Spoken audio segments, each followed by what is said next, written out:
top 6 things I'm looking forward to this weekend are as follows.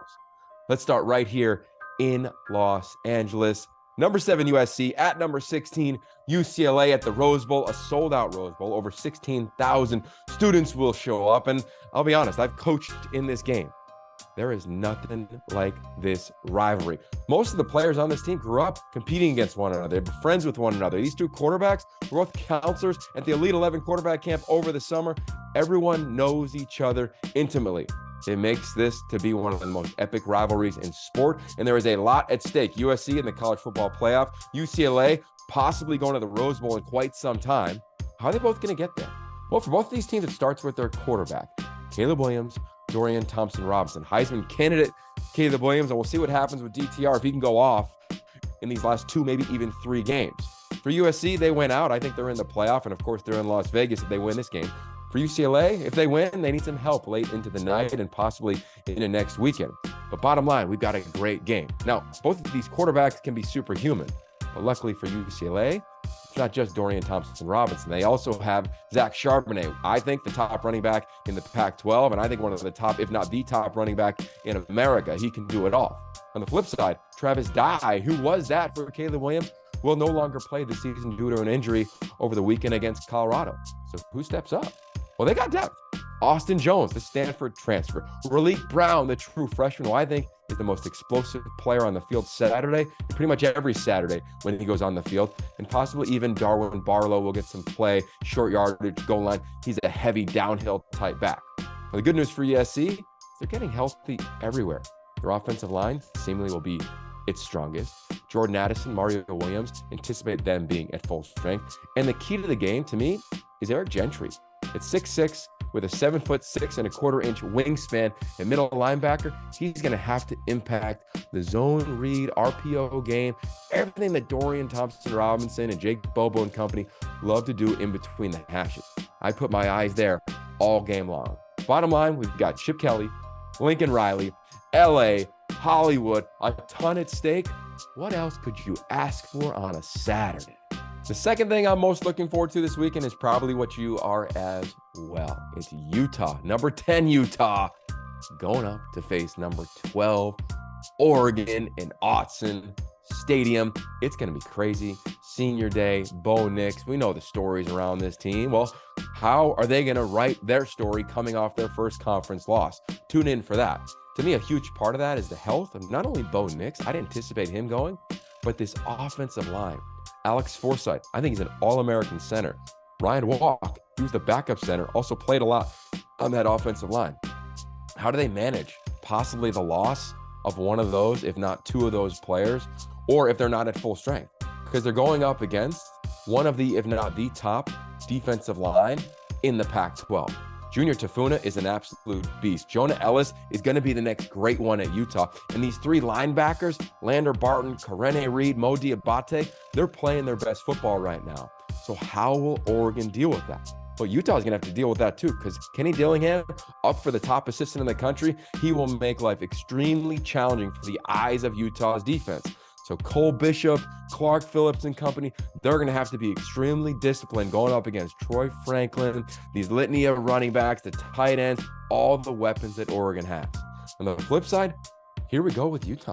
Cam Rising, I think he'll be back at full strength like he was against USC, nagging injuries. How about Tavion Thomas, what he did a week ago, running for 180 against Stanford?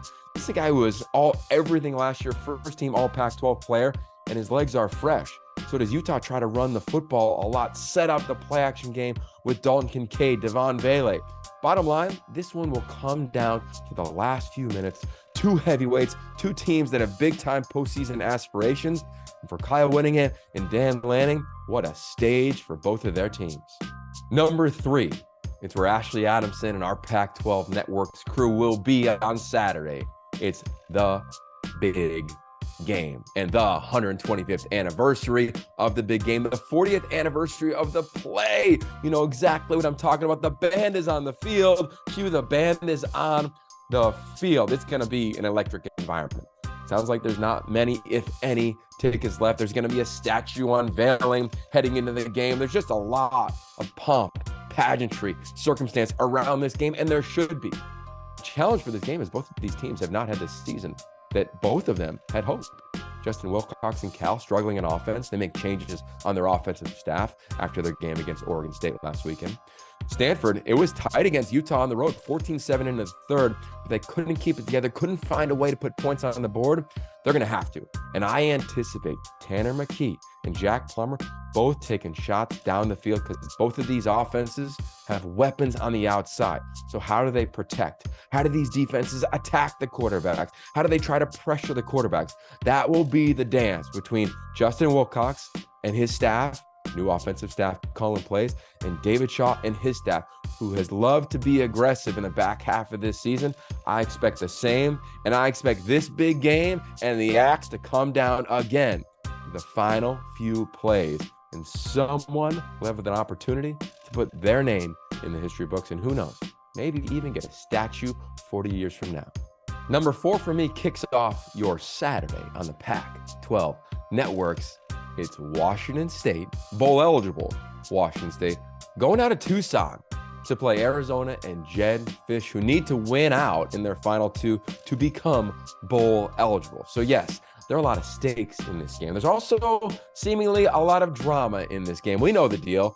Jayden de Laura, the one-time quarterback of Washington State, led them to that epic victory in the Apple Cup. Yeah, the planting of the flag, and then entered the transfer portal and came down to Jed Fish's team. And all he's done is set that program on fire in a beautiful way.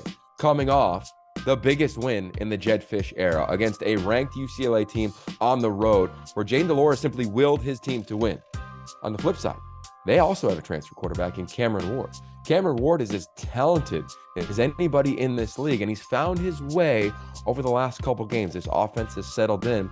He's going to have a big game in this game. Now, I understand there's a lot of drama and a lot of chatter, but this is what I want to make sure our focus is on. The reality in college football is that players are going to change. Players are going to move. Staffs are going to change. Staffs are going to move. We've seen that happen in very unique fashion to both of these programs. So while I think it's easy to jump on that narrative and that dialogue and talk all about these quarterbacks, I want to celebrate the game.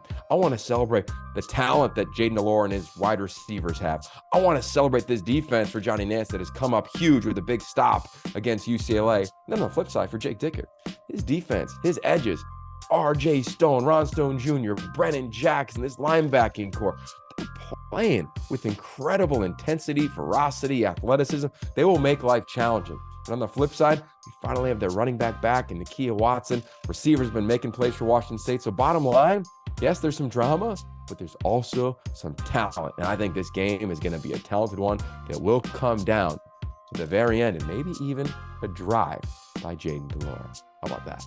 Number 5 for me is where Ted Robinson and our crew will be on Saturday night in Seattle. Number 17 UW hosting Colorado on senior night. Now, don't get me started on how is UW only at 17 when you see some of these other teams with 2 losses ahead of them.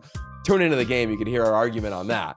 But when you talk about this specific game, you got to lead with Michael Penix Jr. and this UW team coming off a program-defining win in Autzen, where they had over 500 yards of total offense. Michael Penix Jr. was simply surgical, and he's been that throughout the entirety of this season. Last 2 games led his team to either a game-winning drive, a game-tying drive. Michael Penix Jr., if they're able to win this game, win the Apple Cup, and find their way via a crazy tiebreaker into the Pac-12 championship game, we need to be talking about him as a Heisman candidate. He's got the talent, and he also has the tools. I'm talking about Roma Dunze, the 2 Jalen's, so much talent, and another talented offensive line that will show out and be celebrated on senior night. Defensively, we'll see if they have another defensive lineup. This team has had a different lineup in over 90% of their games this season. What will it be on Saturday? Tune in to find out, as they've dealt with a couple other injuries post-Oregon. Now, on the flip side for Colorado, this is all about pride. I had a chance to talk to their quarterback, JT Shrout. It's very clear. They are focused on scoring points. They are focused on keeping the ball away from Michael Penix Jr., and they still have hope. And with Alex Fontenot returning, now fully healthy after that game against USC where he went over 100 yards, they should feel confident in their ability to run the football. I anticipate them trying to do that. Bottom line, UW, it's a huge opportunity for them where they're ranked in the country. For Colorado, what an opportunity for an upset with Mike Sanford. We'll be there on the Pac-12 Networks. The sixth thing I am most looking forward to this weekend is number 23, Oregon State at Arizona State on Senior Day at Sun Devil Stadium. Oregon State, I think, has one of the top, if not the top defense in the league. Valde, we know, is one of the top running backs in this league, and we know Sean Aguano's squad as the interim head coach. They will not lay down. They will not quit. They will compete for 4 quarters in this game. Well, how do they find ways to get Valde the ball? Do they try to take shots down the field against a possibly depleted Oregon State team on defense? If so, this game is kind of interesting. If I'm Oregon State on the other side, I'm running the football. But the question is, who's going to carry it? Deshaun Fenwick did not go in their last game. Trey Lowe did go. Does he continue to get more reps?